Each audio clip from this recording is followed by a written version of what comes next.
Hello, everybody, and welcome, and thank you for joining us. It's Taylor again with me, and you are watching Wild Moments. We're very happy to have you on board again, Taylor. She looks very excited. Thank you for having me. I am very excited. I love doing these shows with you. It's always so wonderful. It is, and we get to learn so much, which I think is just so cool. And we'll get into that in a moment, but just as a reminder, obviously, you're watching Wild Moments, brought to you by explore.org, and we're live and interactive, so send through your questions and your comments. Now, if you joined us last week, it was last week we were together, right, Taylor? Yeah. Yeah. You joined us last week. We were looking at animal injuries, and there was the elephant that looked like she had some kind of prolapse, and we were unsure about it. And we asked if there were any vets or someone who's in that kind of animal medical field that would be able to maybe give us some insight into what they think it is.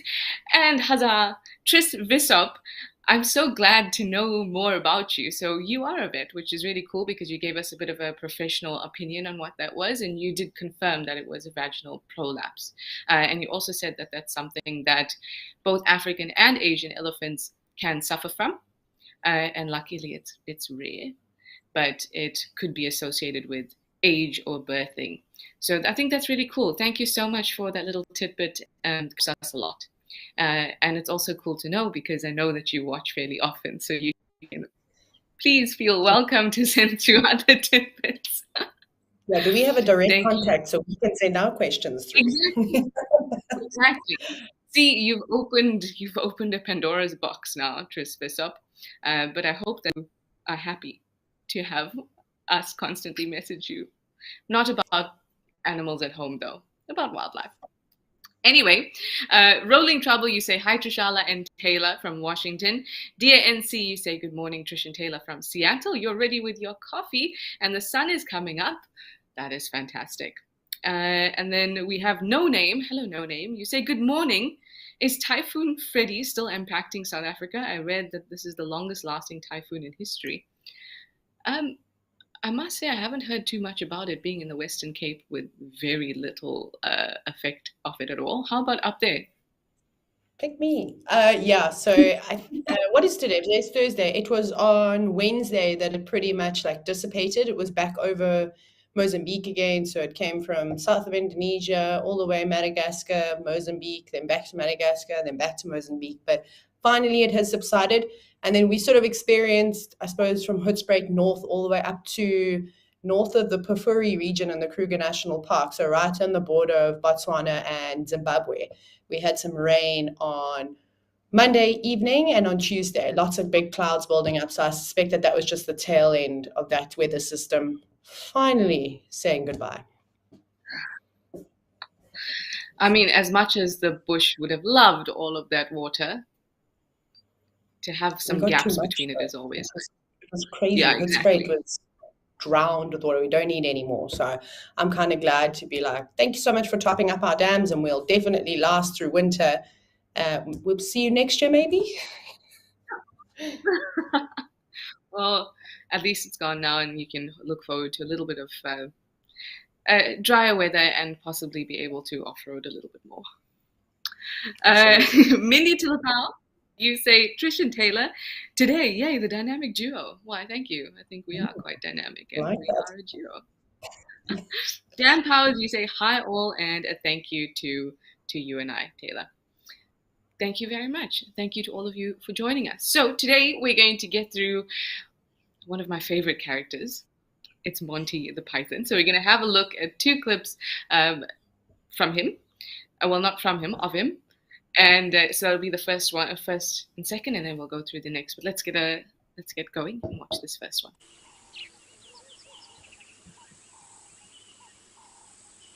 So it's quite hard to see him if you don't know who Monty is and you haven't ever come across him on the canvas. But on the left of this tree, on the branch, something's a little bit shiny and sitting against the branch, and it looks like a snake. That's Monty the Python.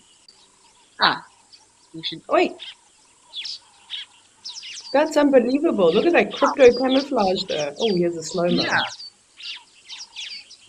Oh, I'm not going to land on that branch anymore. But did you see that moment of, oh, something's there? Absolutely. That was actually that was quick acting on the, did it get a mouthful of feathers? It did. That was very quick acting on the laughing dove, because I wouldn't have expected their reflexes to be as fast as that. Oh, there we go. He's coiling back into himself. Yeah. What is coming next? Or am I just getting too excited? I don't know, maybe it's not, maybe it's just stretching out. But that was pretty unbelievable. Also, I don't think I've ever seen so many laughing doves all sitting on one branch together. That was quite spectacular. Yeah, that was also very special. But oh, Oh, God. Oh, okay.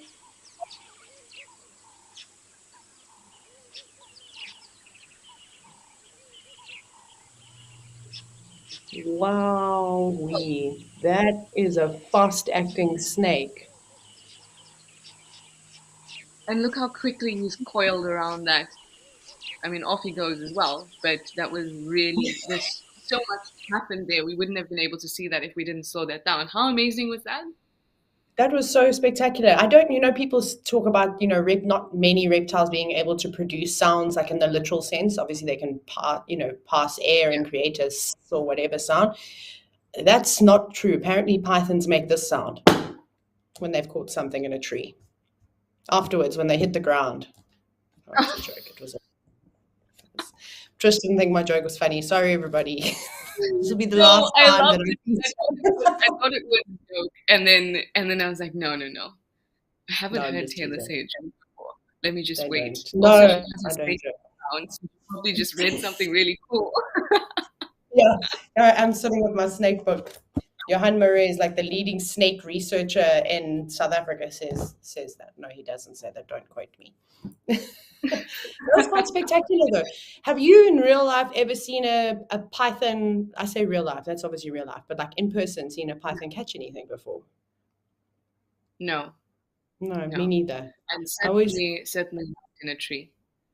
no. Have you never seen one in a tree before? No, I've seen the python in a tree, but not Oh, having caught anything in a tree. not doing much. I think it's quite spectacular. I think quite often when we're trying to find snakes, because it's the first thing people often ask when they're inspired. They either want to avoid all the snakes in the world, or it's opposite Yeah, side of the spectrum where they're like, we want to see a snake. And to be honest, I think we spend our time looking so much on the ground rather than checking up in trees like this, where yeah. quite a few different species of snakes are quite arboreal and spend a lot of time up there. But gosh, this is amazing. I mean, this camera is positioned perfectly. What are the Yeah. odds? I suppose it's a But nice branch for birds to sit on too, so maybe it draws them in with it being so exactly. open. And so, if you are unfamiliar with Monty, he's been doing this quite a bit on the cams, like Oh, for okay. yeah, the coffin as well. And it's also difficult to know how long he is, um, because you've never been like I've never been to Rosie's Pan in person, so I don't know how large this tree is. Um, but this type of behavior is something that's seen more often in younger pythons, from some reading I've been doing. And so when we Yeah, say a younger python, we're thinking about a python that's maybe like a sub-adult or just become an adult, so something around 2.5 to 3 meters long. yeah. So it's interesting to know or to go there and actually kind of figure out how long he is and whether if he is actually a youngster. I mean, if you just think of the size of the laughing dove that it has just caught, I mean, they're not obviously big like ringneck doves or Yeah, mourning doves or red-eyed doves, for an example. They're the slightly smaller species, but they're not tiny. They're not an emerald spotted wood dove, which is quite a petite, probably about. I mean, if I put my fist together, that's about as big as a emerald spotted wood dove. So I don't know. It would be nice if someone could go and measure out that branch, but it looks quite yeah, thick though as well. I don't know. that's I'd be quite willing to say, anywhere between 1.8 and 2.5 meters, perhaps. I don't think that yeah. that's being too generous. It's No, I obviously don't think really so difficult either. to say, but it's Yeah, it's but good. They're great at controlling the populations. The only times I've ever really seen pythons catching anything, like you just said, normally in younger snakes, positioning themselves like that on branches. But this wasn't in a branch, this was in a, and it was a canvas tent, so a kitchen in the bush basically. But sometimes canvas material blows around in the wind and it sort of creates creases. And this mhm. young python that was maybe only, I don't know, less than a meter long, so a very young snake, had curled its way up into this crease and then would sit above and look down if any sneaky little rats and mice would come running past, and then would strike down and grab them. Successful. I mean, obviously, not everybody appreciates the snake, and especially in Africa and African cultures, they're deemed to be, bad luck and a bad omen and that type of thing. So they quite often get persecuted. But where I was working, everybody loved the snake because they couldn't. It was really difficult to try and get rid of the rats and mice when you're living out in the bush because you don't want to put poisons and things down.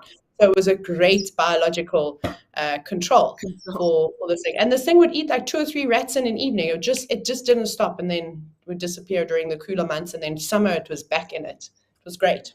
Oh, that's fantastic. And that's also something to kind of for me to take note of with Monty, if whether in the winter or as it gets a little bit cooler, if we no longer see him on that branch and he starts to maybe actively forage a little bit more. But anyway, let's get into the next clip of Monty and then we'll chat more about it. I've been doing a lot of reading on Monty because it's just fascinates me. So let's have a look. Oh, no way! That looks easy peasy though.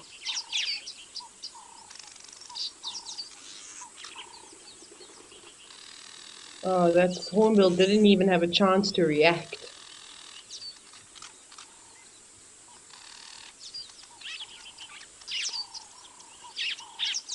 Oh, at least it looks like Monty managed to hold on this time. Yeah.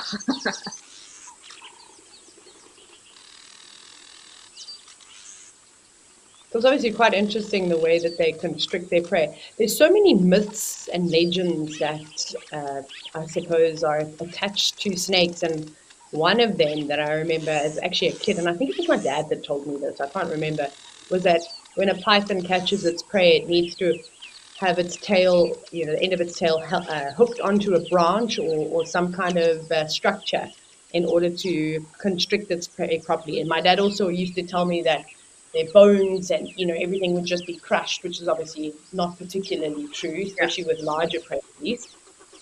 Maybe with something small like a bird, because their bones are so light and frail anyways in comparison to others. But I just obviously the whole thing about a python having to hold its tail onto something while it constricts its prey is not true. In this case, it's really just trying to not fall off the branch like it did with the dove, because that couldn't be very pleasant.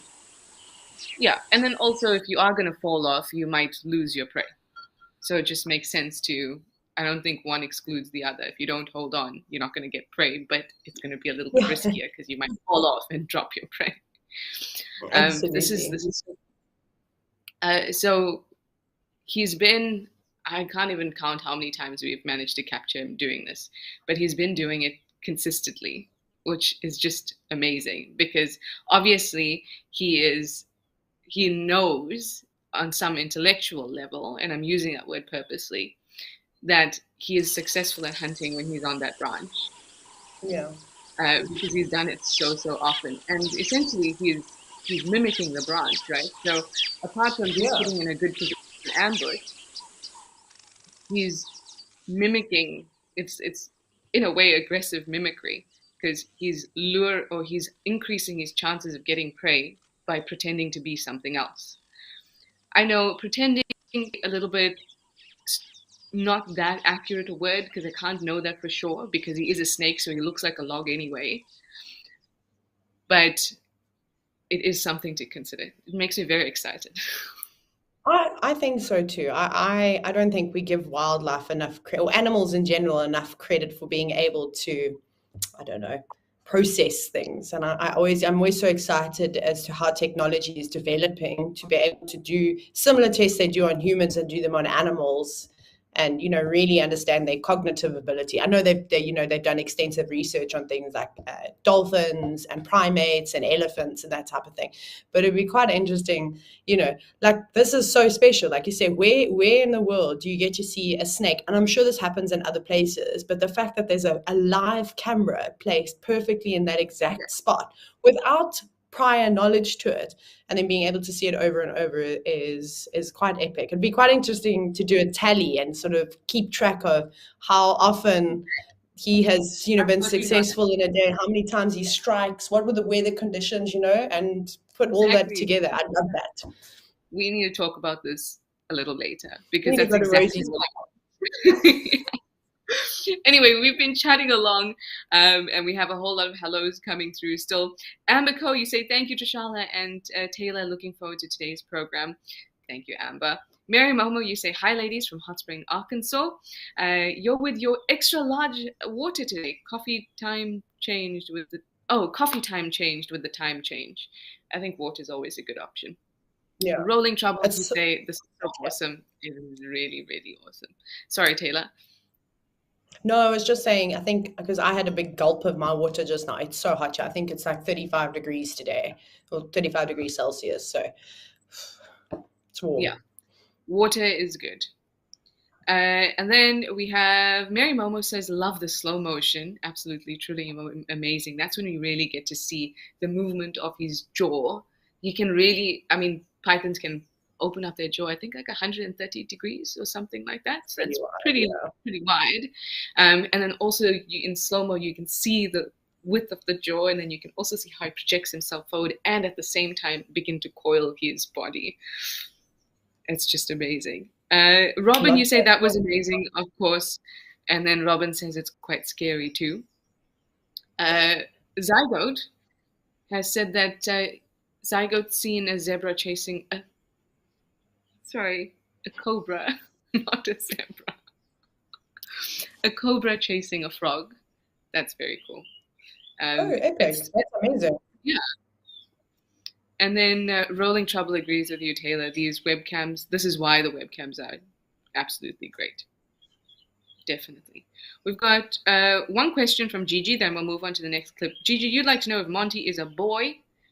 I have no idea. If we went to visit him under closer inspection, we probably still wouldn't even know, because it's notoriously difficult from a distance to be able to sex snakes in general. But they do have hemipene.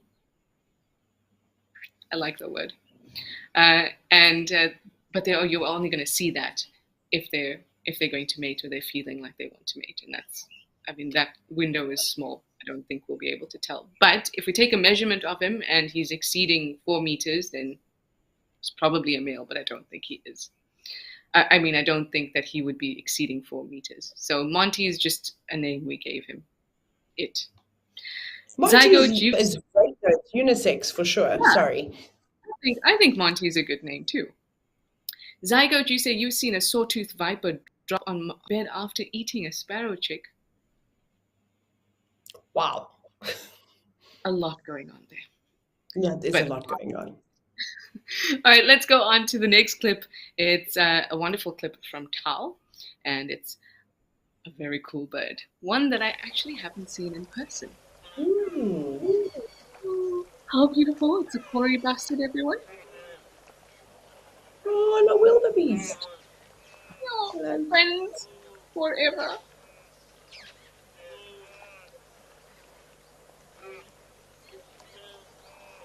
Is that a male wildebeest? Is it a bull? I can't quite see the appendages that make... Oh, there's a couple of them. Never mind.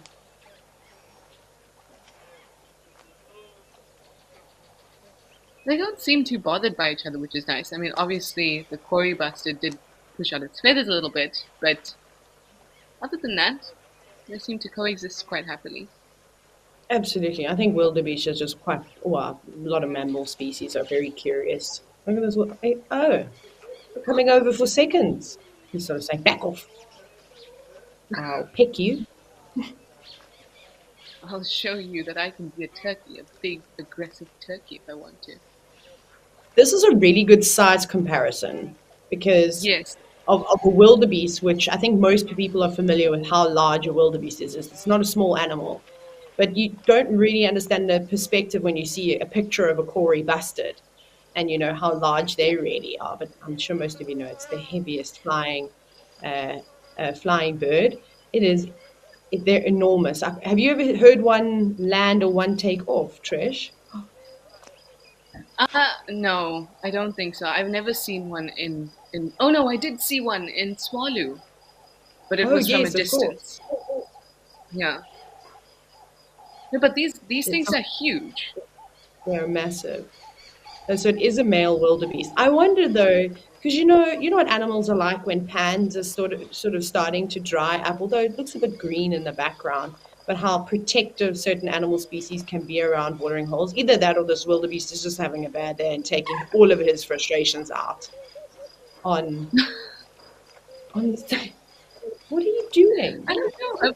I feel like it might just be curiosity. This wildebeest is still chewing. Like, see, so he's pretty So chilled, I he's just think. having a laugh. How much can I Maybe push it's, the Kori bustard before it yeah, reacts? exactly. Not many things run away from me. No, Maybe I should. exactly. Makes me feel good about myself, you know? Well, probably. Sometimes you need to compensate, yeah. Challenge something that's definitely not going to be a challenge at all, make you feel much better Exactly. about yourself. Exactly. I think that That that's was such a quite, cool clip.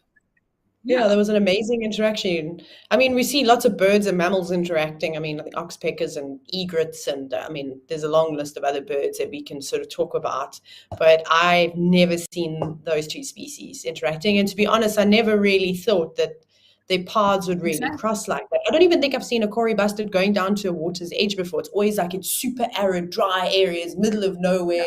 Like, is it a Kori bustard? Is it a mirage? You know, that kind of thing. So, Which is exactly how I saw it in Swallow. I was like, yeah, is that a I Kori can bus? believe so.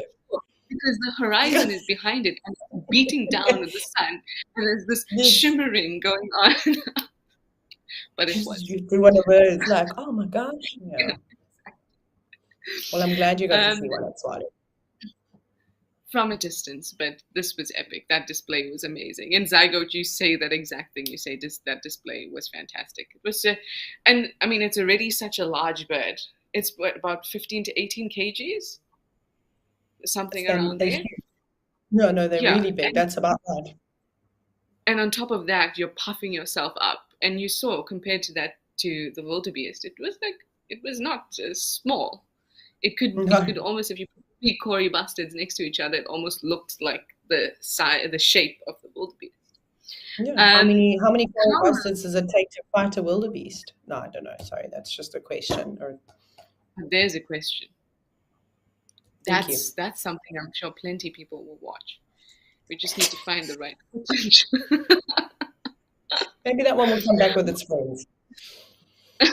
Maybe. R. Lara Moore, hello. Thank you for joining us. Oh, You say that's a that's pretty familiar insane. name. Yeah, that's insane, the size of the bird. It is. And also, it can fly. That's an insane amount of lift it's got to create to keep itself airborne. Um, Kauru, you say, oh, that poor Gnu just wanted to say hello, but the bird was like, nope, go away. That's what I think as well. It's just like, but the Cory bastard wasn't having any of Yeah. it. To be fair, Uh, what the wildebeest like, what no one likes me in my own herd, so I'm going to just try interspecies friendships, I yeah, suppose. exactly. Why not? Uh, Tim, you would like to know how heavy is an ostrich compared to a Cory bastard? Much, much, much heavier. So, what ostrich is like, what, 70 to 100 kgs? I It's would be very big. guessing, but goodness for these amazing apps. So while Trish entertains you, I'm going to search for it. Entertaining, entertaining. But also remember that an ostrich is flightless, so it doesn't need to. It doesn't need to. This is going to sound weird. It doesn't need to care about its weight. The No, larger it is, one, you're flightless, so you can't escape predators by flying. So your next best thing is to escape predators by being too large for them to take. So I mean, the predators that would normally take flying birds. So it's almost something that wouldn't ordinarily be compared. no. I mean, so I've just quickly read in my wonderful bird app, ostriches can weigh Yeah. up to 145 kilograms, which is insane. No, that's massive. But then, like you just said, they don't need to worry about running. But for those of you that have seen an ostrich, not running, flying, but for those of you that have Right. never seen an ostrich run, they can move. They can reach speeds of up to 70 kilometers an hour, especially if it's like plain, sort of flat substrate. They can move. Yeah. And when you're near them, you really get a sense of their weight. And even when they run, especially on the road, you can hear it, the thumping. Yeah, absolutely. Okay, a couple more questions and then we'll get to our last clip. Mouse purr. Hi, mouse purr. You would like to know, do most birds scoop water when they drink, but Kori bustards and doves siphon water? Do other bustards and cormorants also siphon water? I must say, I don't know. Um, do you know, Taylor? I just know I know doves. I actually, to be honest, I didn't even realize that that's what the Kori bustard was doing. It's not it seeing Yeah, these birds out there drinking is not something we see very often. I mean, normally a lot of birds, well, like for example, I honestly thought that these bird species, considering the arid areas that you normally find them would predominantly getting their water from their prey that they're feeding on, whether it be insects or small mammals or something along those lines. So that is going to require some research. yeah.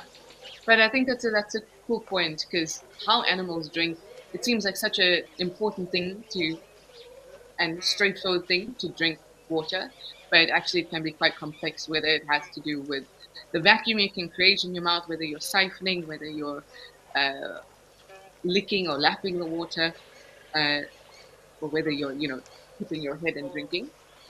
And everyone has kind of a different way of doing it, or a lot. There are different ways, so it'd be cool to do a bit of research on that. Thank you, Master. We will think about it.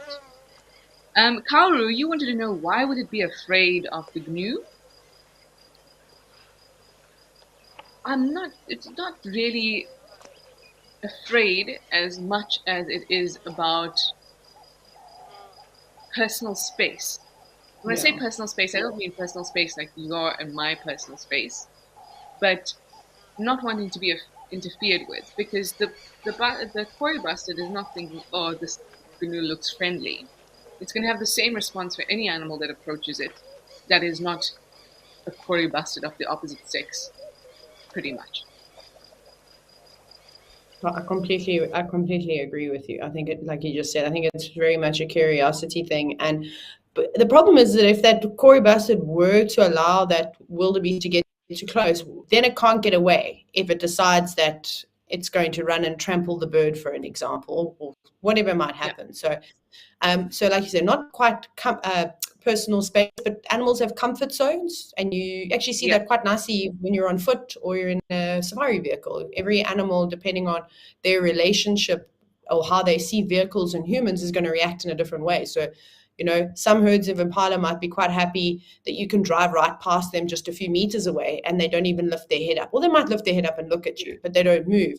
Others might hear you coming from 100 meters away and already start reacting and moving off. So it really sort of just it depends. But yeah, accidents happen. I would also be quite cautious if a wildebeest approached me, even though it doesn't eat meat. I'd be like, no, can yeah. use your binoculars and look at me, like, Exactly. Um, Robin, you say this gives me a new appreciation of how big those birds are. An amazing clip. It really does. R. Lara Moore, you say the Kori bastard looks like an Egyptian hieroglyph symbol. It kind of does. It really does.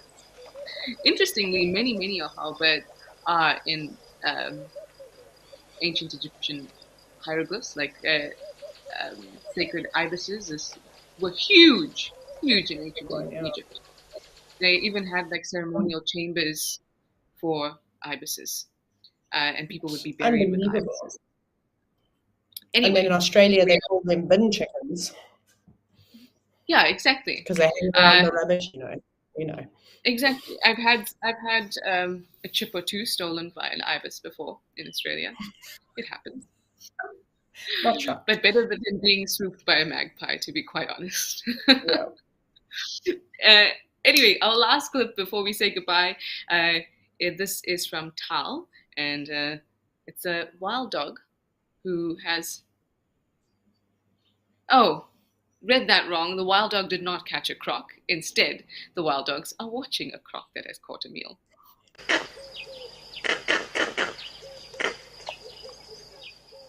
Oh no.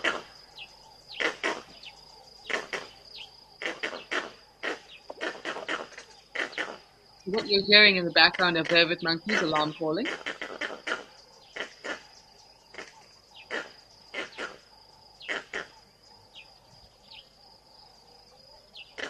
Amazing to see how hesitant those wild dogs are about being at the Yeah. water's edge, where sometimes they just go straight into it.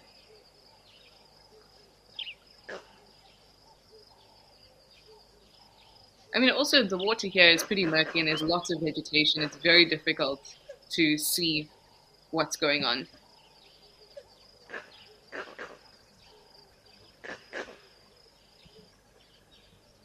So yeah, Oh it no, is. that is unfortunate for that impala. Are there two crocs there? Or is it just one? No, there must be two. No, that's true. Oof. Oh, So slow, so simple, but so effective, that death roll. Insane. Anyway, we're already out of time. Thank you so much. We had some really cool clips today, I think, and some really nice discussions. Thank you so much for your questions and your comments and keeping the discussions going for Taylor and I. And thank you so much, Taylor, for joining us. We hope that we'll see you soon again. And have a good day, morning, afternoon, evening, wherever you are in the world further. Bye for now. cheers.